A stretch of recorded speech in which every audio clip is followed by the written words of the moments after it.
partie leçon, on va expliquer dans le paragraphe 2 comment résoudre une inéquation du second degré. Une inéquation du second degré, c'est une inéquation dans laquelle on voit du x au carré, où x au carré est la plus grande puissance de x qui intervient. S'il y avait du x au cube, ce serait une inéquation du troisième degré par exemple. Donc voici ici une inéquation du second degré. On a bien un signe d'inégalité qui est là. Et on a des expressions de chacun des côtés, dont une qui fait apparaître du x au carré. Alors, pour résoudre une telle inéquation, il y a une méthodologie qu'il faut connaître par cœur et appliquer pas à pas la méthode. Donc la première chose à faire quand on reconnaît qu'on doit résoudre une inéquation du second degré, tout le temps, il faut commencer par rassembler tout le monde dans un seul membre. Donc c'est notre première étoile et c'est ce qu'on va faire sur notre exemple. Il faut rassembler toutes les expressions dans un seul membre. Pour notre exemple, cela signifie qu'on va écrire on résout et soit on met toutes les expressions à gauche, soit toutes à droite.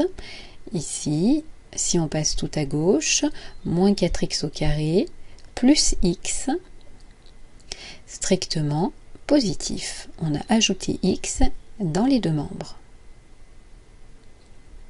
Une fois qu'on a fait apparaître un 0 dans un membre de l'inégalité, tout le monde est du même côté, on va donc, c'est la deuxième étape qui est très importante, factoriser.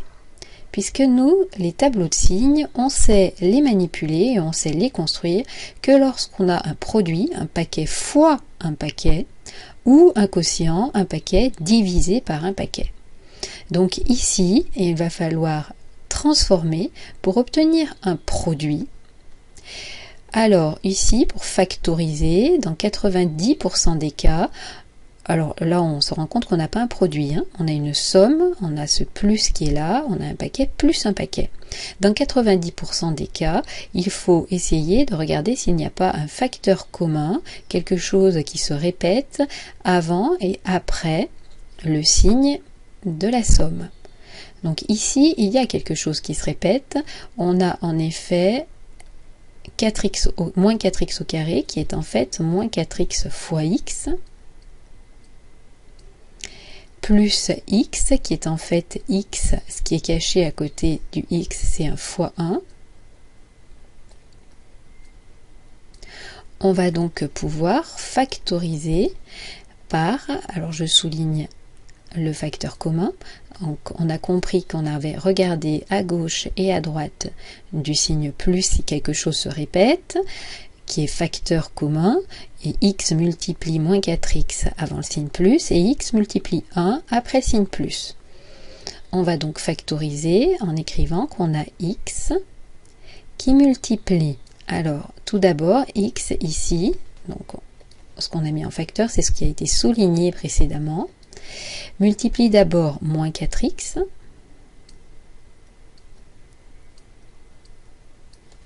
ensuite, on a notre signe plus, et x, derrière le signe plus, multiplie 1.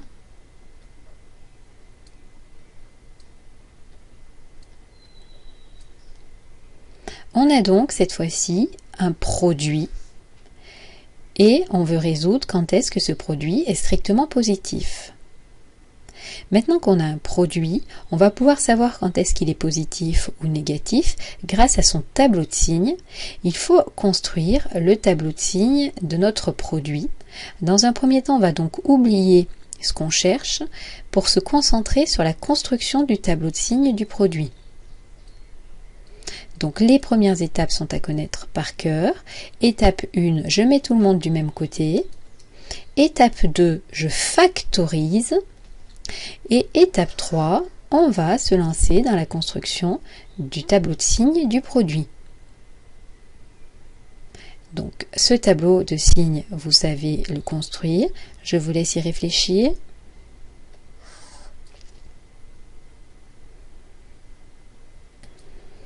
L'expression x toute seule est positif. Quand est-ce qu'on met un plus sur sa ligne? Quand x est au-dessus de 0, il n'y a rien à résoudre, l'inéquation s'arrête ici. Moins 4x plus 1, je mettrai un plus sur sa ligne quand x sera plus petit qu'un quart.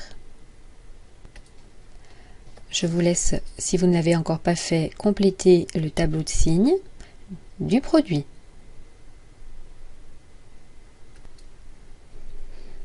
On a donc une ligne pour le premier facteur, une ligne pour le deuxième facteur, et on fait le bilan. Lorsque le premier facteur est négatif et le deuxième positif, on aura un produit négatif, puis positif, puis négatif. Et lorsque l'un des facteurs est égal à 0, le produit fait 0. Il n'y a pas d'histoire de valeur interdite lorsqu'on travaille avec un produit. C'est lorsqu'on travaille avec un quotient qu'il peut y avoir une histoire de valeur interdite. Alors maintenant, on revient sur la résolution de notre inéquation, puisqu'on n'a pas fini le travail. Il s'agissait de résoudre, je vous rappelle, quand est-ce que ce produit est positif, strictement. Donc on peut peut-être par un codage couleur faire le lien avec ce signe et la lecture du tableau. Donc ce signe signifie qu'on veut que le produit soit strictement positif. On va sur la ligne du produit, strictement positif, le plus est ici.